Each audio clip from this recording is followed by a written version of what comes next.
En nuestra sección Leo un libro, queremos hablar de una teoría que entiendo que está muy bien fundamentada en trabajos de investigación en relación a los motivos del surgimiento del polo vitivinícola del Río Claro, es decir, la línea desde Rivadavia a Montegrande y luego bifurcando el valle del Cochihuás hacia la izquierda en el sentido de ascenso y hacia la derecha el valle del Alcohuás. En esta línea Rivadavia-Montegrande, Rivadavia-Tres Cruces, Paiguano, Chañar Blanco, Montegrande, y está extraída del libro llamado El Pisco nació en Chile, que estuvo a cargo de Pablo Lacoste, que es un historiador y un analista internacional de nacionalidad argentina, que junto a un grupo de colaboradores trabajó en la elaboración de este libro, que el año 2016 fue publicado.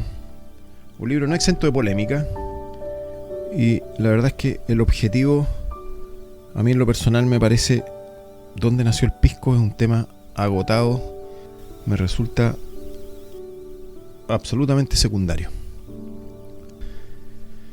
Aclarado esto, vamos a ver lo que nos cuenta Lacoste en relación al poblamiento. Dice: el surgimiento del polo vitivinícola del Río Claro fue resultado de un impulso social como respuesta a una experiencia traumática que vivió este territorio, la región de Coquimbo.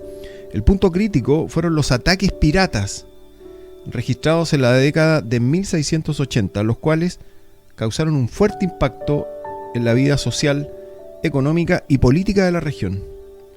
Los ataques piratas a La Serena han sido ampliamente tratados por la bibliografía. De todos modos, nos dice Lacoste, conviene recordar los aspectos más importantes. En 1680, el pirata inglés Bartolomé Sharp tomó a La Serena por 3 días, la saqueó e incendió. En mayo de 1686 desembarcó un barco pirata en Tongoy, dispuesto a atacar de nuevo a la ciudad, pero fue rechazado por don Pedro Cortés y Mendoza, junto a 12 hombres, con armas de fuego y espadas. 2 meses después llegó otro pirata inglés, Edward Davis, el cual ocupó, saqueó e incendió La Serena. En resumen, en 6 años se habían registrado 3 ataques piratas en los cuales se produjo una gran destrucción de propiedades públicas y privadas. El impacto de estos ataques y las consecuentes destrucciones de La Serena se instaló en forma duradera en la cultura local. Los nombres de Bartolomé Sharp y Edward Davis se asociaron como símbolos de la maldad. De allí surgió la expresión popular "ojo al Sharp", que con el correr del tiempo fue mutando, se fue modificando en forma gradual. Primero ojo al charpe, luego ojo al charque y definitivamente ojo al charqui. Esa expresión se ha usado hasta la actualidad para advertir a los amigos o familiares de ser cuidadoso con los objetos que pueden ser robados. Junto con el trauma social, los ataques piratas tuvieron también un efecto no esperado: el surgimiento de un nuevo líder regional a partir de los actos de valor en defensa de la ciudad. Este fue el caso de don Pedro Cortés y Mendoza, el héroe de Tongoy. Su figura fue reconocida porque ofreció a su comunidad lo que ésta más necesitaba en el momento crítico. Ni el rey de España, ni el virrey del Perú, ni el gobernador de Chile, ni el corregidor de Coquimbo fueron capaces de ofrecer apoyo al puerto de Coquimbo ni a la ciudad de La Serena ante los ataques de ultramar.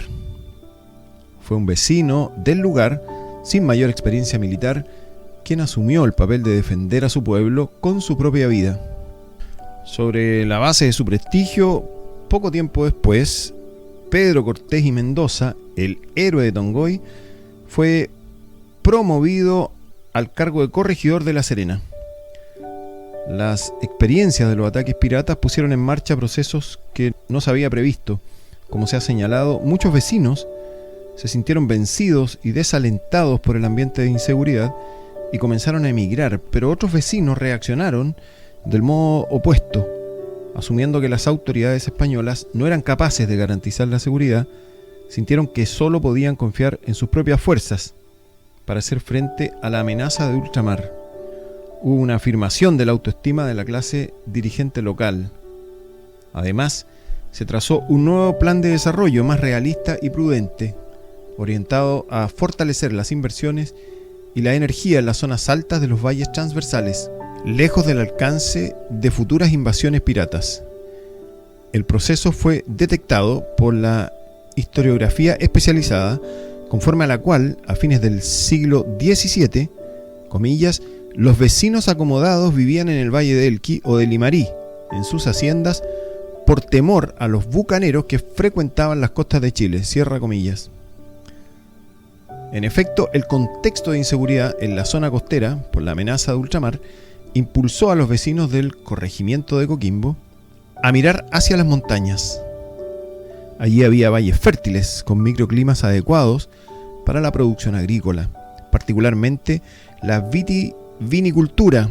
Además, al hallarse a mayor altitud, esos lugares eran más adecuados para la elaboración de aguardientes, dado que el punto de hervor del agua es inversamente proporcional a la altitud. En las tierras altas, los alambiques son más eficientes. En el extremo oriental del valle de Elqui, junto a la barranca del río Claro, se presentaban justamente estas ventajas. Montegrande y Pisco Elqui se encuentran a 1000 y 1200 metros sobre el nivel del mar, respectivamente. El problema de estas localidades era la distancia hasta La Serena.